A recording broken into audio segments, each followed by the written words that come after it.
Bonjour. Aujourd'hui dans cette vidéo, je vais vous présenter un des derniers objets que j'ai eu. Celui-ci, je ne l'ai pas payé, on me l'a donné encore. Donc, il s'agit d'un magnifique portable. C'est un portable de 2004. Il s'agit d'un Fujitsu Lifebook C-Series, plus précisément le modèle C2330. Donc, ce portable est, comme vous pouvez voir, assez épais. Quoique pour l'époque, c'était une épaisseur acceptable encore. Mais c'est quand même assez épais. Le truc est fait, celui-ci par exemple, est fait en une sorte de truc métallisé. Puisque c'est très froid. C'est peut-être un truc en plastique avec une couche de métal, je sais pas. Mais c'est vraiment très solide. À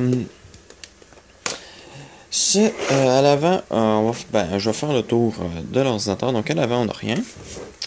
Ce côté-ci, on a un lecteur de cartes SD et les cartes Sony. Vous savez, celles qui rentrent dans les PSP, puis qui étaient longues, puis qui coûtaient ultra cher. Bon, ça peut supporter les cartes SD et les Sony, ainsi que les autres cartes Sony Pro, là, les Pro Stick, je crois que ça s'appelait. PCM-CIA. Je sais pas s'il supporte le type 1, mais le type 2 fonctionne. On a un connecteur Firewire du type 1394.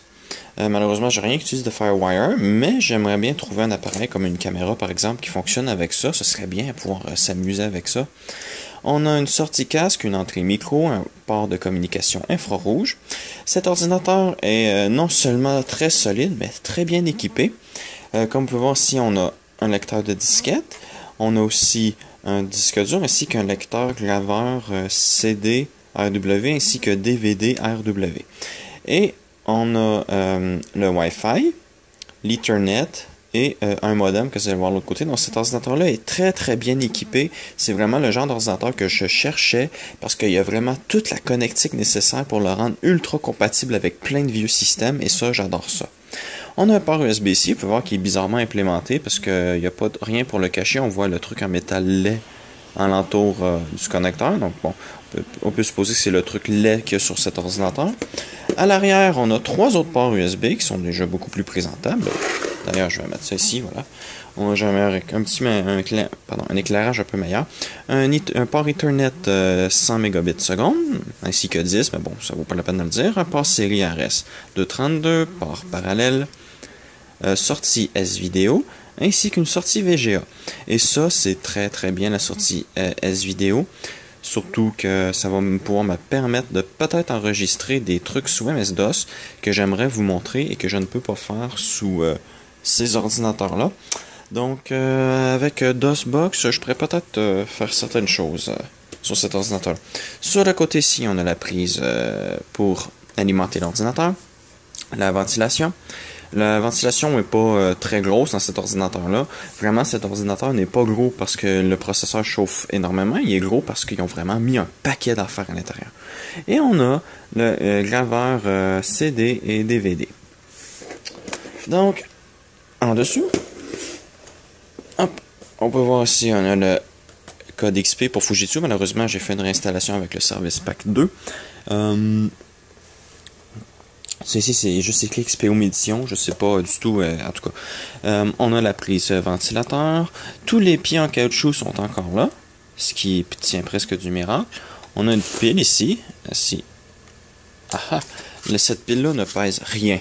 Et je sais pas, il est écrit qu'elle fait 2000 mAh sur du 14.4 volts, mais j'ai jamais vu des piles de 2000 mAh aussi légères. Franchement, je sais pas avec quoi ils les ont faites. Puis de toute façon, la pile dure 10 minutes.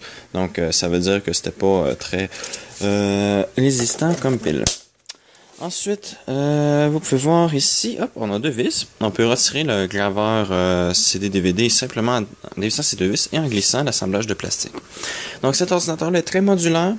J'ai qu'à enlever la pile, retirer le lecteur CD, enlever les vis ici, puis le gros panneau de plastique ici se retire.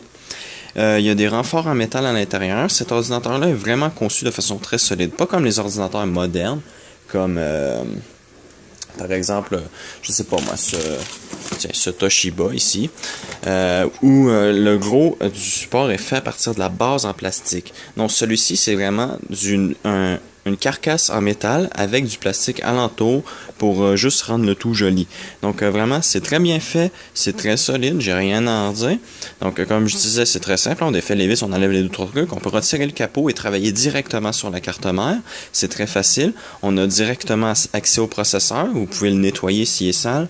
Ça, j'y reviendrai plus tard. Je vous montrerai peut-être aussi un peu à cette partie-là de l'ordinateur parce que je l'ai démonté au complet puis je l'ai tout nettoyé. Ça l'a pris 1 heure puis c'était fini. C'est le portable le plus facile que j'ai eu à nettoyer de ma vie et à démonter surtout. Donc, hop, on va maintenant passer à l'intérieur. Vous pouvez voir ici, on a les antennes pour le sans fil. Il est même inscrit wireless ici. Hop. Et un accès au clavier. Là, malheureusement, le clavier manque 2 touches. Mais sinon, c'est quand même un bon petit clavier. Ça l'écrit bien. Il est peut-être un peu trop mou, mais bon, c'est des caprices rendus là. On a un pavé tactile ainsi que de beaux boutons de souris et un truc pour défiler. Donc, au lieu d'avoir une roulette de défilement, on a un bouton de défilement. Et les connaisseurs reconnaîtront ce signe. Allez, hop. Pour que vous voyez bien, Centrino Mobile Technology. Donc, ça veut dire que tous les composants sont des composants Intel à l'intérieur. Bon, pas le disque dur et les autres trucs, mais toutes les puces, en fait, sont des puces Intel. Donc, le processeur, le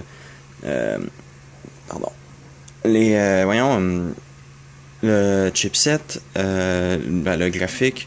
Donc, le sans fil aussi, il faut qu'il soit Intel pour que ça s'appelle Centrino, si je me souviens bien. Donc, cet ordinateur est équipé que du Intel. Je vais vous montrer aussi un autre truc. Cet ordinateur-là, pour voir comment il est vraiment été pensé pour être facile d'accès. On fait glisser le morceau de plastique ici. On le retire. On a une petite languette en plastique ici. Hop, on la tire. On soulève le clavier et on peut changer la RAM directement ici. D'ailleurs, pour changer le disque dur, c'est simple, hein, vous retirez le graveur DVD, puis le disque dur est juste en dessous. Cette construction-là est vraiment bien faite. Sinon, vous pouvez voir, si en fait le clavier tient avec des languettes en plastique, vous retirez les morceaux noirs et vous pouvez enlever le clavier et le débrancher. C'est vraiment très bien fait. Encore une fois, une excellente façon de fabriquer son portable. Peut-être que je vous ferai une vidéo sur comment démonter cet ordinateur-là. On a un magnifique écran. Je sais pas, j'ai pas calculé peut-être de... Bon, je vais y aller de vue comme ça. Je dirais 15 pouces. Donc, c'est vraiment un écran assez grand. 1024 par 768. Et la qualité de la colorimétrie est magnifique. Les couleurs sont vives, poignantes. Pour un écran de 2004, je suis très surpris de la qualité des couleurs de cet écran. Je vous le montrerai tout à l'heure. Aussi, on a deux haut-parleurs ainsi que des boutons d'accès ici. Donc, j'ai été chercher tous les pilotes de Fujitsu et tout ça fonctionne parfaitement bien. Même les raccourcis clavier pour monter le volume et le descendre. Donc, je crois que j'ai pas mal fait le tour de l'ordinateur. Donc, je vais démarrer Windows. D'habitude, je fais une deuxième vidéo pour démarrer, pour vous montrer les logiciels.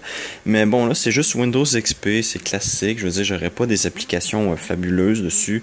Pas des trucs inconnus comme sur le 386, par exemple, ou le Pentium. Donc, voilà, c'est vraiment, cette vidéo-là va être assez courte comparativement aux autres, mais c'est surtout parce qu'il n'y a pas une tonne de choses à montrer. Donc, aussi, cet ordinateur-là n'intègre pas de caméra web et pas de microphone. Malheureusement, mais bon, c'est pas la fin du monde, surtout que j'en aurai jamais de besoin, surtout pour l'utilisation que j'en fais. Sinon, au niveau du style, cet ordinateur-là, je le trouve magnifique, franchement. Le contour de l'écran noir, ça contraste bien avec le reste de l'ordi, donc voilà. Moi, je trouve le design très intéressant sur cet ordinateur-là. Et c'est un excellent ordinateur à regarder. Donc, j'ai aussi eu avec le bloc d'alimentation. Voilà. Puisque bon, c'est un ami qui me l'a donné, donc voilà. Je m'étais déjà occupé de cet ordinateur-là, en fait, pour cet ami. J'y avais installé l'Ubuntu. Puis bon, il a décidé de s'en débarrasser, il a décidé de me le donner. Donc voilà, j'ai réinstallé Windows XP au complet et tout. Puis il m'a aussi donné le bloc d'alimentation. Donc voilà, le bloc d'alimentation officiel Fujitsu. Voilà. Il fournit du 19 volts à 3.16 ampères. Donc cet ordinateur-là ne consomme pas une demi-tonne. Ah oui, j'ai oublié les spécifications. L'ordinateur est équipé d'un Pentium M 735. Donc ce qui veut dire que c'est le modèle, la seconde ou la troisième génération des Pentium M qui intègre 2 mégaoctets de cache L2. Je crois que c'est Danote ou quelque chose du genre. Voilà, à 1,7 GHz. 512 mégaoctets de RAM. Il venait avec 256 de base, mais il a été augmenté à 512. Je prévois l'augmenter à 1,25 gigaoctets parce qu'il faut savoir que le premier 250 mégaoctets est soudé sur la carte mère. Je ne peux qu'ajouter qu'une seule carte de mémoire vive. Oui, c'est ça, mémoire vive. Je croyais que j'avais dit vidéo. Je ne peux qu'en ajouter qu'une seule et je suppose que le chipset ne supporte pas des cartes de 2 GB, donc je crois que je serai limité seulement qu'à 1,25 gigaoctets. Ce qui est quand même malheureux parce que sous Windows XP, c'est assez facile d'un remplir 512 mégaoctets. Il est toujours plein. Pas parce que Windows XP l'utilise, mais parce que les autres programmes que je l'utilise remplissent toujours la mémoire. Donc 1,25 gigaoctets, ça va être suffisant pour aller par exemple sur Internet avec. Puisque cet ordinateur-là va me servir de lien entre les vieux ordinateurs et les nouveaux. Donc si je peux pouvoir aller sur Internet avec lui, puis transférer directement mes trucs de cet ordinateur-là, par exemple, au 386, ça va me sauver des étapes, ça va être bien. Parce qu'il faut savoir que le lecteur disquette USB que j'ai mis sous Windows 10 mais est affreux à utiliser. Il va vraiment mal, donc cet ordinateur-là me permettrait de facilement transférer des trucs vers disquette, ensuite vers le 386, ce qui va être très bien. Donc, la carte graphique, c'est une carte graphique Intel intégrée. C'est une 855MG, je crois. Donc, vraiment rien de fantastibuleux, mais ça fait le travail. Puis sinon, je crois que c'est à peu près tout. Donc, voilà. Donc, on va brancher le bloc d'alimentation. C'est un bloc d'alimentation de 2 broches. J'apprécie les blocs d'alimentation de 2 broches. On devrait avoir des lumières. Voilà, la pile ne dure que 10 minutes en passant, donc je pourrais pas le démarrer sans la pile. Donc, hop. On va aller faire un petit tour dans le BIOS, je crois que c'est F12. S'il veut bien.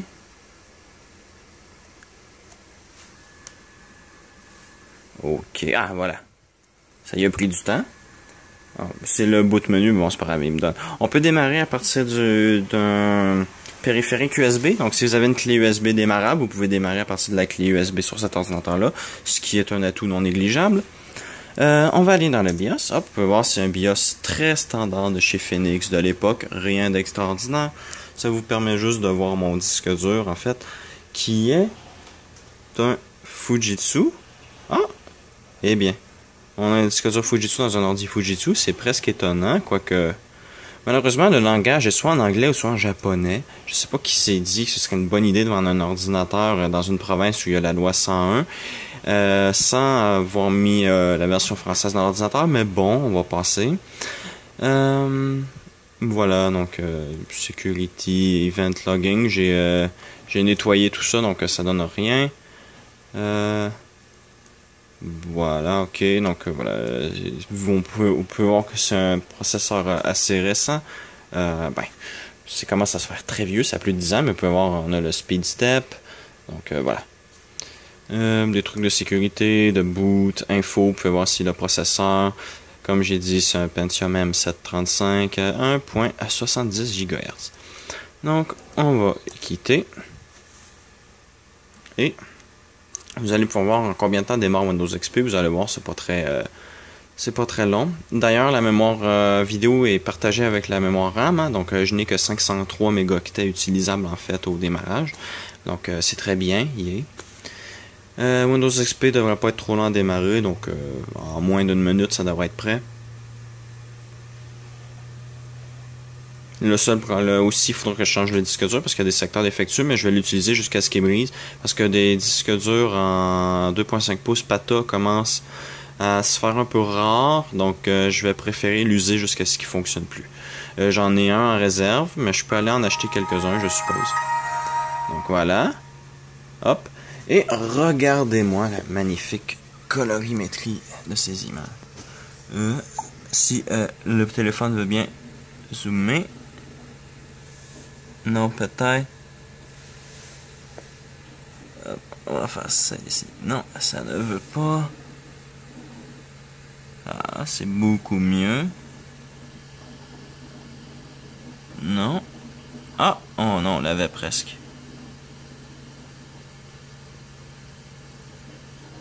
Ah, voilà.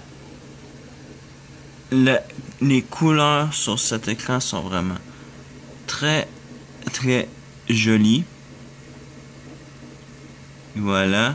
La définition est quand même assez bonne. Donc, bon, il n'y a pas vraiment d'effet. Il y a des effets de ghosting quand ça bouge vite, mais c'est pas si présent que ça. Donc, ça, c'est bien. Je vais vous montrer ici une fonction assez intéressante que Fujitsu a fait. C'est que si je monte le volume, vous pouvez voir, hop, on se croirait sur un écran cathodique avec le volume vert. Je trouve ça assez drôle. J'aime bien ça. Donc, voilà. Sinon, rien d'extraordinaire. On peut aller voir les propriétés du tout. Voilà, vous pouvez voir la RAM que j'ai. En ce moment, mon processeur va à 594 MHz parce qu'on a le speed step d'activer. Donc voilà, vous pouvez voir l'ordinateur a démarré très vite, il va très bien. Donc pour ceux qui disent que les ordinateurs sont lents, c'est parce qu'ils sont pas capables d'optimiser un système. Donc voilà. J'ai même le Wi-Fi, donc en ce moment je suis connecté en Wi-Fi, je peux donc aller sur Internet. Je vais utiliser Internet Explorer, bien que j'utilise pas lui d'habitude, mais c'est parce que là je veux qu'il ouvre rapidement, donc j'ouvre Internet Explorer pour que je puisse vous montrer Internet rapide, qui est connecté sur Internet rapidement. Donc voilà. J'en m'en fous, voilà. Adieu. Donc voilà. Bon, bien entendu, il y a des problèmes de page web. Par exemple, je ne suis pas capable d'aller sur Google. Donc voilà, ça commence à avoir de légers problèmes avec cet Internet Explorer là. Donc voilà, je vais maintenant éteindre la machine. Hop. En sachant que je peux mettre l'ordi en veille, si je ferme le capot, il se met en veille. Donc là, j'ai très bien optimisé l'ordi. Windows XP a fait le plus gros du travail par lui-même assez bien. J'ai optimisé 2-3 petits trucs et l'ordinateur va très très bien. Donc on va éteindre parce que je vais dévisser le dessous et vous montrer un peu l'arrangement. Bien. Donc, me voilà à peine quelques minutes plus tard, parce que cet ordinateur-là se démonte tellement facilement. Donc, je vais vous montrer un peu le dessous, qui est la partie la plus facile à montrer et qui est la plus intéressante. Donc, avant de retirer le dessous, il faut retirer la pile, ce que j'ai déjà fait, donc ça tient seulement avec des clips. C'est peut-être pas le meilleur design, parce que bon, si ça brise, ben votre pile va tomber, donc bon. Mais c'est peut-être le seul problème en fait de design que j'ai avec cet ordinateur-là. Le reste, c'est tout parfait. Donc, vous dévissez le 2 vis ici. Hop, vous tirez. Ça retire le lecteur DVD. Oups, je me rends compte que la vis a tombé. Je croyais que j'avais retiré les vis. Pardon. Un petit oubli. Vous pouvez voir aussi qu'en fait, il s'agit d'un lecteur, c'est tout à fait normal, hein, mais quand on retire comme ça, on peut dire, oh, c'est un lecteur DVD propriétaire, mais non, c'est juste un lecteur DVD normal, un lecteur CD normal de portable, avec même le même type de connecteur. Je crois que c'est simplement du PATA mis dans un petit connecteur. Donc voilà. Puis vous pouvez retirer ici le morceau de plastique blanc qui tient avec des clips si vous voulez changer de lecteur. Donc voilà, ça c'est très simple à s'occuper. Donc, 2005, il est peut-être moins vieux que ce que je croyais, mais bon, c'est pas bien grave. Ensuite, pour le disque dur, vous avez 2 vis à retirer. Moi, j'ai déjà enlevé toutes les vis, hein, c'est pour que ça aille plus vite. Donc, hop, vous avez 2 morceaux en métal. Vous tirez dessus et vous avez votre disque dur Fujitsu. Voilà.